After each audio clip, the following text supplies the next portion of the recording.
بسم اللہ الرحمن الرحیم۔ میرا نام سمینہ عمران ہے۔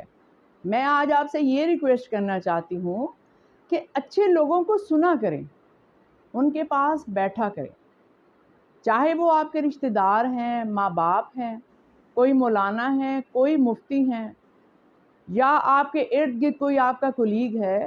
اگر کوئی آپ کو اچھی بات اچھے لفظوں میں بتا رہا ہے تو اس کو سنیں اور اس پر عمل کیا کریں۔ میں ذاتی طور پر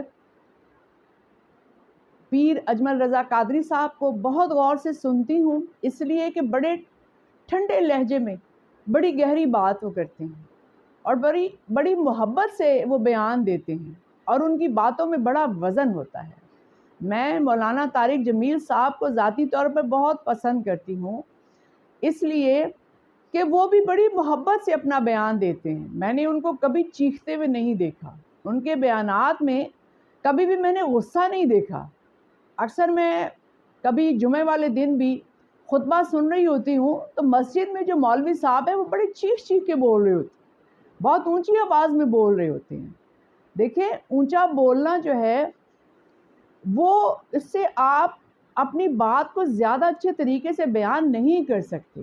آپ نے اگر نوٹ کیا ہو کہ جو انسان آرام سے بول رہا ہوتا ہے اس کی آواز بھی کانوں کو بھلی لگتی ہے اور اس کی آواز آپ کو سمجھ، اس کی بات آپ کے دل کو چھو لیتی ہے۔ تو اپنی بات اگر وہ اسلام کے بارے میں ہے، اس کو بتانے کے لیے آپ کی آواز کا اونچا ہونا ضروری نہیں ہے۔ آپ کی آواز ٹھنڈی ہو، دھیمی ہو، بہت پیار سے آپ بیان کریں اور مدلل ہو۔ آپ کے پاس دلائل ایسے ہونے چاہیے کہ آپ واضح کریں کہ اگلا بندہ جو ہے اس کو آپ کی بات سمجھ آ سکے۔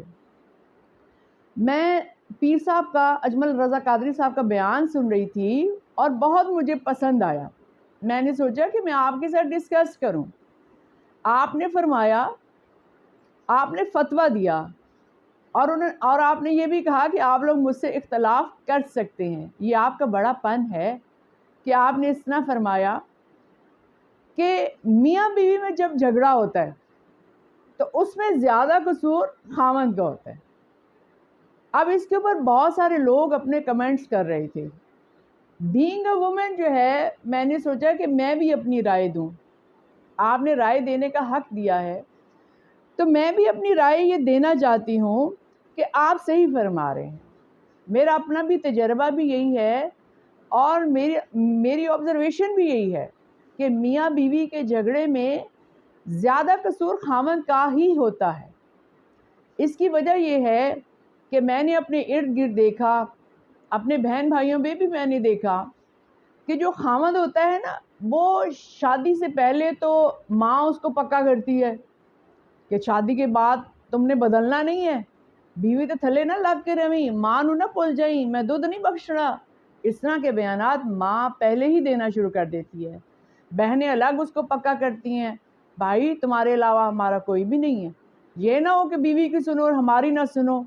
اور خاوند اگر شادی کے بعد اگر کوئی بات مان لیتا ہے بیوی کی یا تعریف کر دیتا ہے تو آپ دیکھا کریں کہ بہنوں کے اور ماں کے چہرے کے اوپر کیسے تاثرات آتے ہیں۔ لیکن کچھ مرد ایسے ہیں، وہ ماں کے ساتھ بیٹھتے ہیں تو ماں کے ہو جاتے ہیں، تو فکر نہ کر، میں آج ہی پوچھنا، اور جب بیوی کے ساتھ بیٹھتے ہیں تو بیوی کے ہو جاتے ہیں، میں دسنا اپنی ماں ہوں، میری بیوی نے انج آکھیا کیوں۔ ایسے مرد کو کہتے ہیں لائی لگ۔ جب بیوی کے پاس ہیں تو بیوی کے ہیں، اگر ماں کے پاس ہیں تو ماں کے ہیں۔ میں یہ عرض کرنا چاہتی ہوں کہ ہمارے اسلام میں تو جوائنٹ فیملی سسٹم ہے ہی نہیں ہے۔ ارشاد ہوتا ہے کہ نکاح کرو اور الگ ہو جاؤ، یعنی کہ آپ نکاح کریں اور بیوی کو الگ گھر لے کے دیں۔ یہ جو جوائنٹ فیملی سسٹم ہے یہ تو ہم لوگوں نے انڈیا سے اڈاپٹ کیا ہے، کیونکہ ہم ہزاروں سال ہندوؤں کے ساتھ رہے ہیں سب کانٹیننٹ میں، تو ہندوؤں میں جوائنٹ فیملی سسٹم تھا تو ہمارے اندر جوائنٹ فیملی سسٹم آیا۔ ظاہر ہے ہم اتنے ہزاروں سال اکٹھے رہے ہیں، اس وجہ سے ہمارے اندر بھی جوائنٹ فیملی سسٹم ہے۔ دوسری بات یہ ہے کہ ہر مرد افورڈ نہیں کر سکتا کہ وہ الگ گھر لے کر رہے، اور پاکستان میں شادیاں اتنی مہنگی ہیں۔ آپ دیکھیں سعودی عرب میں اگر آپ دیکھیں تو ہر بندہ اپنی بیوی کو نا نکاح کر کے الگ ہی گھر لے کر دیتا ہے. زیادہ تر وہاں پر یہی سسٹم ہے, جوائنٹ فیملی سسٹم نہیں ہے وہاں پہ. اس کی وجہ یہ ہے کہ وہاں شادیاں آسان ہیں, جو کچھ کرنا ہوتا ہے وہ خامند نے کرنا ہوتا ہے, لڑکی والوں نے کچھ نہیں کرنا ہوتا, انہوں نے صرف لڑکے والوں سے معاملات ہی طے کرنے ہوتے ہیں. ہمارے پاکستان میں کیا ہے, لڑکی پیدا ہوتی ہے تو جہیز بنانا شروع کر دو. سونا دیکھیں 3.5 لاکھ پہ چلا گیا. اب آپ 2 تولے کا سیٹ بھی بیٹی کو ڈالنا کتنا مشکل ہو گیا مڈل کلاس کے لیے. جب میری شادی ہوئی تھی مجھے یاد ہے کہ میرے ساس سسر نے ہی مجھے 30 تولے سونا ڈالا, میرے اپنے ماں باپ نے بھی مجھے 2 سیٹ ڈالے. اور اب یہ حالات ہیں کہ میں سوچتی ہوں تو پریشان ہو جاتی ہوں کہ ہم اتنا سونا کہاں سے لائیں گے. ضرورت کے ساتھ کاروبار کرنے کے لیے ایسی مجبوریوں میں انسان سونا استعمال کرتا ہے نا, اس کو سیل کر لیتا ہے. لیکن اگر آپ کے گھر میں 2 یا 3 بیٹیاں ہیں یا 4 بیٹیاں ہیں تو آپ کیسے کریں ان کی شادی, مشکل ہو جاتا ہے. اس وجہ سے پاکستان میں جوائنٹ فیملی سسٹم ہے. موسٹلی لوگ جوائنٹ فیملی میں رہتے ہیں کیونکہ جو ہسبینڈ ہے وہ افورڈ ہی نہیں کر سکتا کہ بیوی کو الگ گھر لے کے دے. صرف لڑکی والوں نے خرچہ نہیں کرنا ہوتا, یہاں پہ تو لڑکے والوں نے بھی خرچہ کرنا ہوتا ہے, بے شک کم کرنا ہوتا ہے, لیکن لڑکے والوں کو بھی بری بھی بنانی ہے, انہوں نے سیٹ بھی بنانے ہیں, سارا کچھ ہے.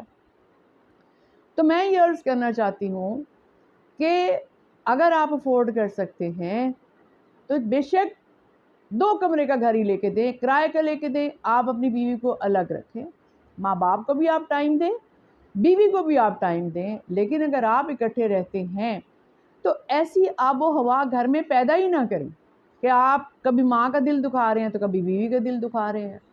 آپ ایسا موقع ہی نہ ان کو دیں. بیوی کو الگ سمجھائیں کہ میرے ماں باپ قابل عزت ہے, انہوں نے مجھے پالا پڑھایا, تو آپ ان کی عزت کرو. لیکن اس کے اوپر کام کا پریشر نہ ڈالیں. ہمیشہ میں نے دیکھا کہ لڑائی وہاں پر ہوتی ہے جہاں پہ کام کا پریشر ہوتا ہے. بیوی کہتی ہے میں نے برتن دھوئے تھے, تمہاری بہنیں بیٹھی رہی ہیں سارا دن, انہوں نے اٹھ کے چائے بھی نہیں بنائی, اور آپ کی امی بھی اب بھی ٹھیک ٹھاک ہیں, یہ نہیں کیا کہ مشین لگا لیں. ایسا ہوتا ہے. آپ گھر میں ایسا ماحول رکھیں کہ سب لوگ مل بانٹ کے کام کریں, ہر بندہ کام کرے, مرد ہے یا عورت ہے, سب کام کریں, اور ایک دوسرے کو پوائنٹ آؤٹ نہ کریں میں نے تو یہ کیا اس نے یہ نہیں کیا. مقابلہ مت رکھیں. زندگی کمفرٹیبل ہو جاتی ہے. میری لائف بڑی کمفرٹیبل رہی کیونکہ ہمارے گھر میں ہم جوائنٹ فیملی میں رہ رہے تھے, لیکن کوئی مقابلہ ہی نہیں تھا. جس کا جو دل چاہتا تھا, مرد ہے عورت ہے, سب اٹھ کے کوئی کھانا پکا رہا ہے تو کوئی کپڑے دھو رہا ہے. تو میری ساس نے سب بیٹوں کو ٹریننگ دی ہوئی تھی کہ سارے کام کرو. تو اس طریقے سے پھر جھگڑے نہیں ہوتے. اصل میں مرد ہی سارے جھگڑے کریٹ کرتا ہے, اور میں نے بہت سارے ایسے مردوں کو دیکھا ہے وہ بڑے شہنشاہ بن جاتے ہیں کہ جی ماں الگ خوشامد کر رہی ہے تو بیوی الگ خوشامد کر رہی ہے. یہ سب سے غلط بات ہے. آپ کو پراؤڈ نہیں ہونا چاہیے اس چیز میں, اس لیے کہ جو خامد ہے وہ جواب دے ماں باپ کا بھی, اور وہ جواب دے کہ بیوی کا بھی. اس نے بیوی کے بھی حقوق پورے کرنے, بچوں کے بھی اور اپنے ماں باپ کے بھی. تو اس کو دونوں میں بیلنس رکھنا چاہیے, مقابلہ بازی نہیں ہونی چاہیے. اور میں 100% آپ کی بات سے متفق ہوں کہ لڑائی جھگڑے میں زیادہ قصور جو ہے وہ خاوند کا ہوتا ہے. اپنی بہنوں پہ تو وہ پابندی نہیں لگا سکتا, بیوی پہ ساری پابندیاں لگاتا ہے. اپنی بہن کی شادی ہوتی ہے تو ماں باپ بھی کہنا شروع ہو جاتے ہیں, اور بیوی بھی, اتنے دن ہو گئے ہماری بیٹی نہیں آئی. لیکن اب اپنی جو بہو ہے وہ 6 مہینے 7 سال اپنے ماں باپ سے نہیں ملنے دیتے. وہ لوگ ان کو یہی کہتے رہتے ہیں کہ تو چلی جائیں گی تو یہ اے نہیں ہوئے گا, او نہیں ہوئے گا, اس طرح کی باتیں کرتے ہیں. تو بیلنس تو خامد کو ہی رکھنا ہوتا ہے. اللہ تعالیٰ نے مرد کو حاکم بنایا ہے اسی لیے, لیکن اس کو حکومت کرنے کا فن آنا چاہیے, اس کو بیلنس رکھنے کا فن آنا چاہیے.